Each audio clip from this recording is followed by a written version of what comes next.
What's up guys, my name is Timbo and welcome back to another episode of I Don't Even Know. I saw some good series title ideas in the comments, but I'm still on the fence. Aliens Explained was a pretty popular one, however I was thinking we could branch this out eventually to other aspects of Destiny that aren't just the enemies. I think I saw something like Timbo Tales, but that doesn't have anything to do with Destiny. The playlist I made is called Destiny Explained as a sort of placeholder for now. That's not really relevant to the video, but I enjoy sharing my inner thoughts with you guys. The moral to the story, being creative is hard sometimes. In the Fallen video I made a few days ago, I let you guys vote for the topic of the next episode with a poll right here on YouTube. I was planning on this being a weekly thing, but I had some extra free time, so I figured I would grace you with an extra weekend episode. Thank you to everyone that voted, but it was pretty unanimous that the Vex would be up next, right from the get-go. That joke sounded better in my head. For this episode, we're gonna do the same thing. Shortly after this video goes live, there will be a poll allowing you to all vote for the next episode's topic. I'm not saying this with 100% certainty, but you should expect to see it this Wednesday, same time as always. The easiest way to see the poll is to subscribe, because I believe it will then show up in your subscriptions feed. But if you aren't subbed for some weird reason or have troubles finding it, just head over to the community tab on my channel. Now that all the technicalities are out of the way, we can get into the topic for today's video. You wanted the Vex, you get the Vex. So sit back, relax, and pour yourself a nice cold glass of Vex milk, because we're about to get right into it. I think a reason why so many people wanted one of these videos done on the Vex is because they're a tricky one. Unlike other races, their origins are mysterious. Many of their ways seem unknown, and quite frankly, that's kind of the point. The Vex is an extremely intelligent race. They're always adapting, always learning, always annoying. Don't get me wrong, there is still a lot of information out there on the Vex, but just not as much as, say, the Hive, for example. Or not as much that's fully understood, rather. It's really confusing stuff, but I'm going to try to make it as easy to understand as possible.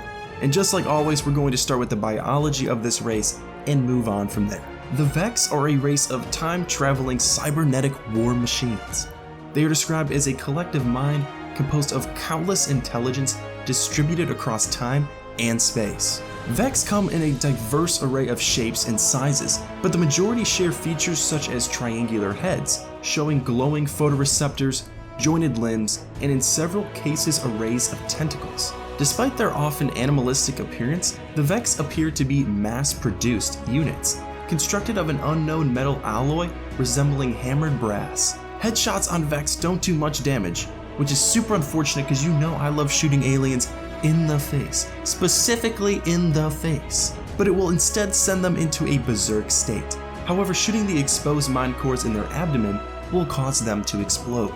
The Vex travel to the Floating Gardens, which was a Crucible map in Destiny 1, to recycle their mechanical bodies when they are no longer functional. The Vex in their biological form are aquatic microorganisms known as radiolaria. They are not robots, they are believed to be a liquefied race of people that are contained in the robotic form that they take, all sharing the same mind that is contained in, for lack of a better term, milk. So you're probably asking, the Vex are the milk you see exploding out of the mobile robotic bodies when you kill them, and that robotic mechanical mold just holds the milk and gives it a body. Well, yes and no, it's complicated. Warlock Vanguard Ikora Ray, for example, doesn't believe that the milk itself is the true form of the Vex. She believes that if the Vex can manifest their consciousness in such a form, then it would be able to take on other forms too. See how this gets all complicated? Part of the Vex's history is that Guardians technically aren't really sure what their true form is, meaning there's no way for us to know for sure either, just some educated guesses. Confused yet?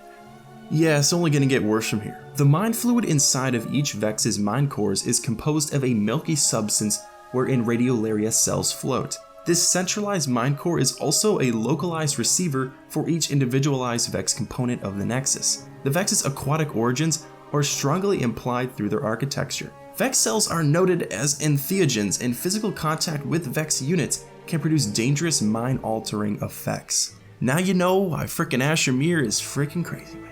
Unlike the other races in Destiny, it is believed that Vex is not born or made so much as converted. When Asher Mir was infected with radiolarian fluid, his arm turned into a Vex construct. Kabar the Legionless would also have suffered a similar fate had he not used his Elite to become the Aegis, or more commonly known as the Relic, in the Vault of Glass raid. If you watched my other videos, which you should have, you know that the Hive is on a destructive path to feed their worm and consume, well, pretty much everything, and the Fallen look to reclaim the great machine from the Guardians. But what do the Vex want?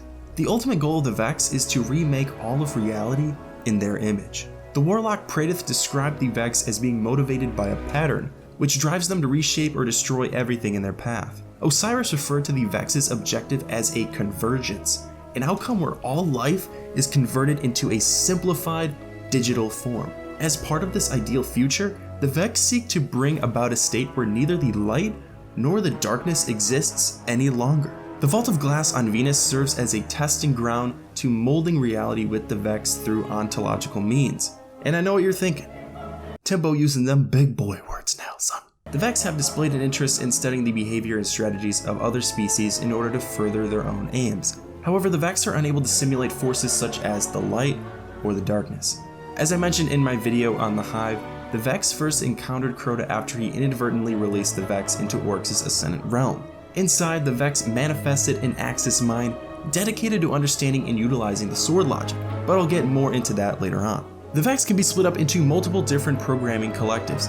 I was going to painstakingly go over all of them so you can better identify what you're shooting in the face.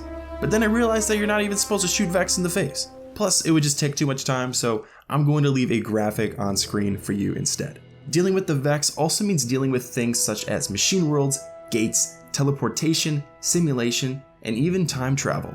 So let's unravel those one by one. It is thought that the Vex have embedded structures within every known celestial body, linking them together in a massive gate network called the Nexus, which should be a familiar name if you played Destiny 1. The Nexus uses engines maintained by Vex minds to convert new worlds into massive Vex machines. An example of this is the Infinite Forest on Mercury, converted into a machine world within days of the collapse. The purpose of the Nexus is to incorporate the Vex into the fabric of the universe itself, either through conventional or what is known as paracausal means. The word paracausal is the causality that something can bend time and space to its will by altering predetermined outcomes. It's basically like changing fate. The Vault of Glass on Venus is a space where the Vex can manipulate reality at will and is potentially a testing ground for this power. This power is limited to the Vault, but Ikora hypothesizes that the Soul Progeny, aka the final bosses in the first Destiny game, were meant to carry this ability into the rest of the universe. While it's great that they were stopped, this doesn't mean that the Vex can't still work towards their goal, as it appears Vex networks can operate separately from one another in pieces called subnets. If one network suffers, it will not affect the rest of the network as a whole. They all function differently, but all work towards the same goal of convergence. Let's talk teleportation. It's no secret that the Vex know how to teleport, being able to drop entire squads into combat zones from thin air. According to Ghost, the Vex are capable of teleporting between star systems in seconds. As for me, I can't even get to class on time. Minotaurs are infamous for using teleportation aggressively, warping in and out of existence as they close in on enemies, and more often than not, precisely when you fire your weapon. It's like it's deep embedded within the coding of Destiny to freaking teleport right as you're about to shoot. Stationary warp gates are used to teleport Vex between distant locations, and even weaponry such as slap and line rifles utilize teleportation, draining power from vastly distant sources. Another mysterious ability of the Vex is simulation. As machine intelligences with incredible amounts of processing power at their disposal, the Vex are capable of generating simulations of real-world events with perfect fidelity and predictive ability, essentially running a parallel reality in their minds, which is arguably indistinguishable from the real universe.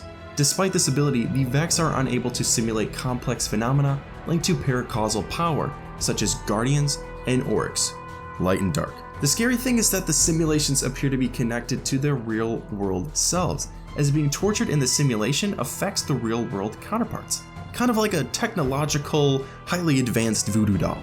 The most impressive example of Vex simulation would probably be the Infinite Forest, as it is a massive reality engine capable of simulating countless variants of past, present, and future realities. Real enough that intruders can be damaged by attacks from simulated Vex or other entities within the forest. Perhaps the most interesting thing when it comes to the Vex is their ability to time travel in some unknown way. Precursors and descendants are thought to originate from the past and future, and numerous Vex units have titles or functions that allude to an ability to manipulate time. Despite this, it's hypothesized that the Vex might not be capable of time travel as it's commonly understood, because if they were, neither Guardians or any other obstacles to the Vex would still exist. While hacking into a major Vex terminal, the AI failsafe was captured by the Vex in the network. By the time the Guardian got her out, she explained that a decade had passed inside the Vex network despite only a few minutes passing outside. And between you and me, I wish that was flipped, because failsafe, she could disappear for 10 years and I wouldn't even care. Wow, that was mean, oh my god. So it appears time works differently in the Vex network than in the real world. Like I said before, there's a lot of info on the Vex, but it's just not entirely understood. Now we're going to move on to the Vex's origins that lead us up to the events we play through in Destiny. I think it's safe to assume you guys are interested in hearing about the events we play through as well, because not all of you play Destiny 1. But like always, I don't want to make this video super long, so that can be continued in the future, or the past. Depends when you're watching this, honestly. Lots of confusing time references in this video. So what are the Vex's origins? Unknown, actually. The earliest event involving the Vex is one I've talked about a lot recently. This is the third time actually in the past few weeks. This event is something I believe is linked to Shadowkeep. If you want to watch a video on that and how this event and the story of Shadowkeep seem to connect, you can click the button appearing at the top right corner of your screen. The event I'm referring to is when Crota accidentally let the Vex into Oryx's throne world. Kids these days, I tell you. While inside, it didn't take long for the Vex to learn of the Hive's sword logic through the Axis mind Korea. Though Oryx eventually succeeded in eliminating the Vex from his realm, they preserved what they learned and passed it on to the rest of the Vex Hive mind. Later on, Korea ambushed Oryx and generated a simulation of his original form, Arash.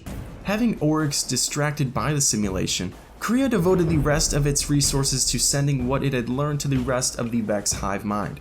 Korea was then taken and given to his sister Savathun as a gift. Fast forwarding to humanity's golden age, Vex structures were found on Venus, dating back a few billion years before humanity's existence. In other words, some old stuff. Probably had lots of dust collected on that. Nasty. Ishtar researchers suspected that the Vex ruins came from an alternate Venus. The collective also recovered a live specimen of Vex and discovered that it had created an eternal simulation of themselves, accurately predicting their every move. To collective researchers, this ability raised profound philosophical quandaries about the nature of reality. Eventually, the researchers were driven to madness as they started to wonder if they themselves were just Vex simulations. So they decided to bring in a Warmind to intervene on their behalf, as Warminds are believed to be complex enough to resist Vex simulations. The Vex first appeared on Mercury during the Golden Age as well. Dendron was created following the Vex's arrival and began converting the Garden planet into a machine world that would house the infinite forest within its core. Some years later, during or before the collapse, the colony ship Exodus Black left Earth on a trajectory out of the solar system. It was intercepted, however, by the planet Nessus, which had become fully converted into a Vex machine world and had left its usual orbital patterns. The entire crew of the Exodus Black was captured or killed, with some being kept alive by the Vex for a time for experimentation and analysis. There's a little bit of history that leads into the Vault of Glass, but that story so closely continues into the playable content that I will save it for next time. So sadly, this is where I will end the video for today. I'm assuming the answer will be a yes, but if you guys want to hear about the Vault of Glass and how the Vex fit into the Taken War, the Curse of Osiris DLC, and all that good stuff we play through, let me know down in the comments. Remember, there will be a poll posted shortly where you can vote for the next episode. If you enjoyed this video, a like is super appreciated. If you're new to the channel, make sure to subscribe. Thank you all so much for watching, and as always, I'll see you in the next one.